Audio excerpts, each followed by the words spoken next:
Hello everyone, हम solve कर रहे हैं intext questions of the chapter haloalkanes and haloarenes and आज हम सॉल्व करने वाले हैं इंटेक्स क्वेश्चन नंबर 6.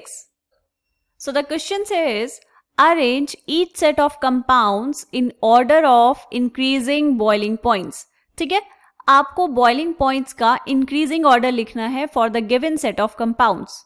ठीक बेटा, तो सबसे पहले क्या करेंगे, ये जो आपको कंपाउंड्स गिवन हैं इनके स्ट्रक्चर्स ड्रॉ कर लेंगे. ठीक है, स्ट्रक्चर्स ड्रॉ करने से चीजें बहुत आसान हो जाएंगी. तो सबसे पहला क्या है यहाँ पर, ब्रोमोमीथेन. मीथेन का मतलब होता है एक कार्बन आटम, तो ये कितना हो जाएगा बेटा, दिस इज CH3Br. नेक्स्ट क्या होगा, ब्रोमोफॉर्म. ब्रोमोफॉर्म क्या होता है, जैसे क्लोरोफॉर्म होता है ना, क्लोरोफॉर्म का मतलब क्या हुआ, एक कार्बन आटम और आगे उससे जुड़े हैं कितने बेटा, 3 Cl ग्रुप्स. ठीक है, और एक हाइड्रोजन. ये क्या है, दिस इज क्लोरोफॉर्म. तो अगर आप क्लोरीन की जगह ले लेंगे ब्रोमीन आटम तो क्या बन जाएगा, ब्रोमोफॉर्म. तो ब्रोमोफॉर्म का स्ट्रक्चर कैसे बनाएंगे, हम इसको लिख लेते हैं ऐसे, CHBr3. ठीक है, नेक्स्ट क्या है बेटा, क्लोरोमीथेन. ये तो बहुत सिंपल है, क्लोरोमीथेन इज CH3Cl. राइट. डाइब्रोमोमीथेन. डाइब्रोमोमीथेन का मतलब क्या हुआ, आपने लिया एक कार्बन और इस कार्बन से जुड़े हैं 2 Br ग्रुप्स और यहां पर हाइड्रोजन और यहां पर भी हाइड्रोजन. अब ये जो CHBr3 है बेटा, इसको भी हम ऐसे ही बना लेते हैं, CBr, यहां पर भी ब्रोमीन, यहां पर भी ब्रोमीन और यहां पर एक हाइड्रोजन. ठीक है, अब देखो बॉइलिंग पॉइंट का ऑर्डर कैसे निकालेंगे. जो बॉइलिंग पॉइंट है वो किस किस पे डिपेंड करता है. बॉइलिंग पॉइंट का मतलब क्या है, लिक्विड से कहां जाना है बेटा, गैस में. तो जो लिक्विड से गैस में जाना है तो जो बॉन्ड है उनको तोड़ना पड़ेगा, क्योंकि गैसेस में मॉलिक्यूल्स दूर दूर होते हैं as compare to the liquid, है ना. ठीक है, अब लिक्विड से गैस में जाना है, बॉन्ड्स को तोड़ना है.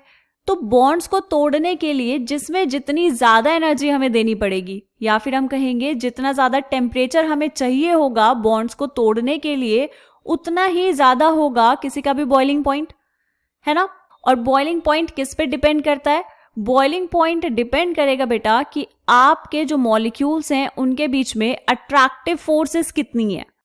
अगर 2 मॉलिक्यूल्स के बीच में बहुत ज्यादा अट्रैक्शन है तो इनके लिए ज्यादा टेम्परेचर देना पड़ेगा, मतलब इसका जो बॉइलिंग पॉइंट है वो ज्यादा होगा. ठीक है, इतनी बात समझ आ गई. ओके, जो आपके पास अट्रैक्टिव फोर्सेस होती हैं बेटा, उनको हम क्या बोलते हैं, उनको हम बोलते हैं वैन डर वाल फोर्सेस. ठीक है, तो हम यहां पर बात करेंगे वैन डर वाल फोर्सेस ऑफ अट्रैक्शन पे. अब वैन डर वाल फोर्सेस ऑफ अट्रैक्शन किस किस पे डिपेंड करेंगी, देखो यहां पर सब में है एक कार्बन आटम, तो एल्काइल ग्रुप से तो कोई फर्क नहीं पड़ेगा, किससे पड़ेगा, साइज ऑफ हैलोजन से या फिर नंबर ऑफ हैलोजन से. जैसे अगर हमें कंपेयर करना है ब्रोमोमीथेन एंड क्लोरोमीथेन को, यहां पर क्या है बेटा, एक ब्रोमीन है और यहां पर एक क्लोरीन है. यहां पर हम चेक करेंगे साइज. जैसे जैसे मॉलिक्यूल्स का साइज बड़ा होगा या फिर हम कहेंगे अगर मॉलिक्यूलर मास बड़ा होगा तो क्या होगा, बॉइलिंग पॉइंट भी इंक्रीज होगा. ठीक है, तो CH3Br और CH3Cl में बॉइलिंग पॉइंट किसका ज्यादा होने वाला है, इसमें बॉइलिंग पॉइंट ज्यादा होगा CH3Br का. ठीक है, ओके. और यहां पर है 2 हैलोजेंस और यहां पर है बेटा 3 हैलोजेंस. तो जितने ज्यादा हैलोजेंस आपके पास प्रेजेंट होंगे उतना ही ज्यादा क्या होगा, मॉलिक्यूलर साइज होगा, और जितना ज्यादा साइज होगा उतना ही ज्यादा यहां पर क्या होंगे, अट्रैक्टिव फोर्सेस, मतलब वैन डर वाल फोर्सेस. तो हम यहां पर क्या लिख सकते हैं बेटा, कि जितना ज्यादा मॉलिक्यूलर साइज उतना ज्यादा बॉइलिंग पॉइंट. राइट. तो अगर मुझे यहां पर अब ऑर्डर लिखना है तो सबसे कम किसका होगा, सबसे छोटा है यहां पर Cl, तो CH3Cl, देन CH3Br. उसके बाद क्या होगा बेटा, यहां पर है 2 ब्रोमीन आटम्स, यहां पर है 3, तो 2 ब्रोमीन आटम्स वाला क्या हो जाएगा, CHBr2 एंड देन CHBr3. इनके रिस्पेक्टिव नाम आप लिख सकते हैं. ठीक है, बात समझ आ गई बेटा.